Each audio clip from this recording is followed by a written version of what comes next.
किरिया जी, क्या लग रहा है ट्रेडर्स को, आप क्या सलाह देंगे इस अहम डेटा से पहले? किस तरह से ट्रेड करना चाहिए, या अभी नो ट्रेड, डेटा आने दीजिए, क्लैरिटी आएगी बाजार में फिर ट्रेड करें?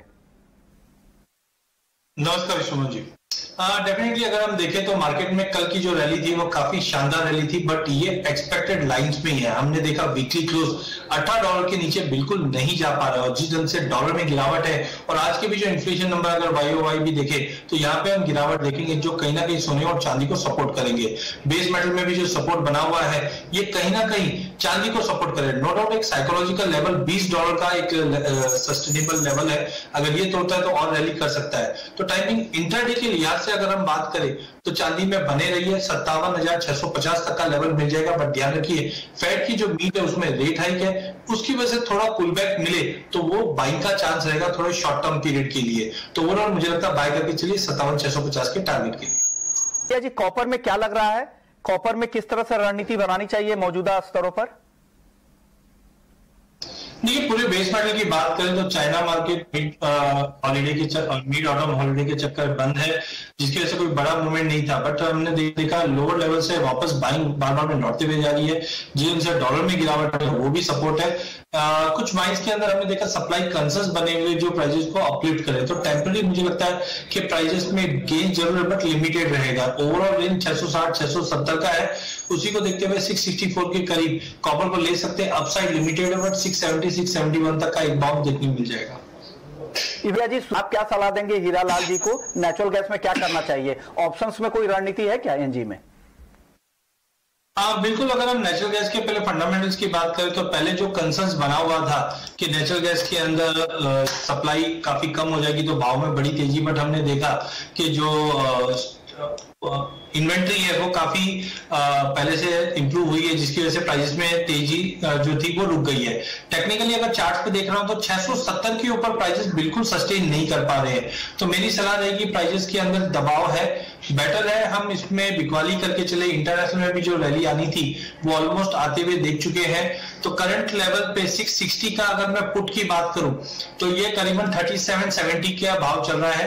यहाँ पे आप 25 के स्टॉप लॉस से लेके चलिए 60 तक का टारगेट दिखा सकता है। तो ओवरऑल मुझे लगता है 660 के पुट को नेचुरल गैस में लेके चला जा सकता है। किरिया जी, ग्वार सीड पर आपका आउटलुक क्या है? दोनों तरह की खबरें हैं। एक तो शुरुआती दौर में अच्छे मानसून से वहां पर कमजोरी आई, अब जब मानसून बीच में फिर सुस्त पड़ा राजस्थान में तो फिर से यहां पर तेजी दिख रही है। क्या आपको ग्वार की तेजी टिकाऊ लग रही है? देखिए गवार में हमें लगता है 15-20 दिन थोड़ा वेट एंड वॉच रखना चाहिए, बिकॉज 3-4 स्टोरी है जो राइट नाउ कुकिंग अप है।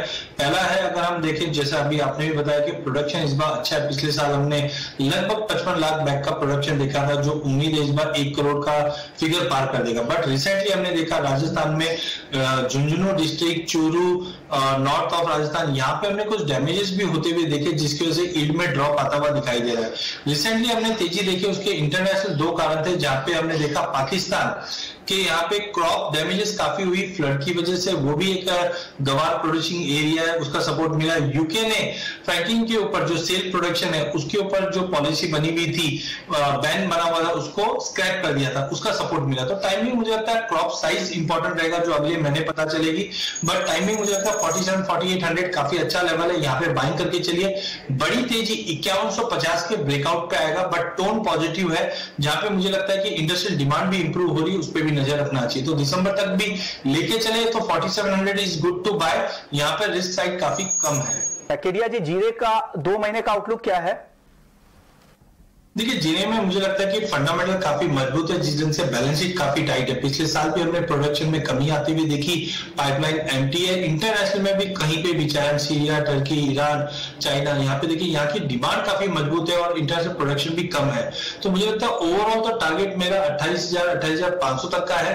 बट सितंबर महीने में मुझे लगता है एक करेक्टिव डिप आना बहुत जरूरी है, बिकॉज भाव को देखते हुए स्विंग बढ़ सकती है, बट उसकी भी अपडेट हमें अक्टूबर मिड में पता चलेगी। तो आई थिंक टेम्पररी एक पुल बैक आ सकता है, जो लेट इट बी 24,000, 24,500 या उसके नीचे मिल जाए। बट हाँ, अगर 2-3 महीने का व्यू लेके चलते हैं तो बाय और ड्रॉप की रणनीति अपनाइए। 28 से 28,500 तक के टारगेट हम जीरे में देख पाएंगे। किरिया जी, लग रहा है आपको? देखिए मार्केट में फ्लक्चुएशन काफी ज्यादा है, बट मुझे लगता है जो फेड की मीट है 0.75 का रेट हाइक, वो मार्केट ऑलरेडी डिस्काउंट कर चुका है। पिछले 2 मीटिंग का अगर हम गोल्ड पे इंपैक्ट देखें तो इंटरेस्ट रेट मीट से पहले सोने में दबाव रहता है, बट जिस दिन इंटरेस्ट रेट बढ़ जाता है उसमें हम सोने में तेजी देखते हैं, because things have been already discounted. तो मुझे लगता है मार्केट में थोड़ा दबाव इंटरेस्ट रेट से पहले बन सकता है, जो हो सकता है 50,000 के करीब ले जाए, बट उसके नीचे सस्टेन नहीं करेगा। लेकिन जिस दिन इंटरेस्ट रेट बढ़ जाती है 0.75 का, उसके बाद मैं जब जरूर देख रहा हूं, because things have been already discounted. आगे फेड के हाथ में कुछ नहीं रहेगा 2022 के अंदर इंटरेस्ट रेट हाइक करने का, जिसका पॉजिटिव असर गोल्ड पे पड़ेगा। तो डेफिनेटली 50 तक का लेवल मिल सकता है, वहां पे बाय करके चलिए। ऊपर में ध्यान रखिए 51,100 का इंपॉर्टेंट रेजिस्टेंट है, ये तोड़ने पे हम 51,800 तक का भी लेवल देख सकते हैं अक्टूबर एंड तक। केडिया जी, आपसे अब कॉटन केक की बात करेंगे, क्योंकि कॉटन केक में जिस तरह का उतार चढ़ाव दिख रहा है वायदा में, पहले लगातार लोअर सर्किट, अब लगातार ऊपरी सर्किट चल रहा है कॉटन केक में। क्या हो रहा है कॉटन केक में? क्या कोई तालमेल है क्या वायदा और हाजिर के भाव में? बिल्कुल, देखिए अगर हम देखें सितंबर अक्टूबर काफी क्रूशियल मंथ होते हैं, बिकॉज एक तरफ हम देखते हैं नए माल की आवक रहती है, जिसकी वजह से फिजिकल मार्केट में ज्यादा डिमांड नहीं रहती है। फ्यूचर में हम देखते हैं कि ज्यादा करके प्राइस फैक्टरिंग करने की कोशिश करता है। तो हमने ये महीने में देखा, जैसे हमने पहले भी कहा था कि सितंबर की सीजनलिटी फ्यूचर मार्केट में हमेशा गिरावट दिखाती है। एकाएक हमने 12% मार्केट में गिरते हुए देखा प्राइसेस में, बट अब रिकवरी भी दिखा रहे हैं, बिकॉज फिजिकल मार्केट में उतना बड़ा फॉल नहीं आया था। बट अभी भी मुझे लगता है कि अराइवल के प्रेशर के चलते आने वाले दिनों में वापस दबाव रहेगा। जो डिसाइडेड फॉल जो आया था फ्यूचर मार्केट में, अब वो रिकवर कर रहा है। बट आई थिंक 2600-2700 का जो जोन है फ्यूचर में एक्सपायरिंग मंथ, वो बेस्ट है। लेकिन दिसंबर मंथ की बात करें तो मुझे लगता है कि 2400-2420 के ऊपर ज्यादा नहीं जाएगा।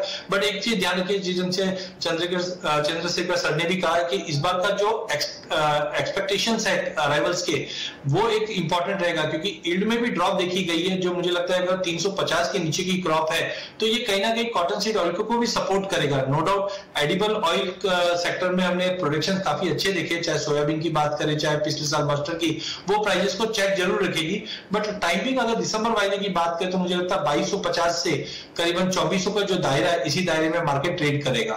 ओके, चलिए।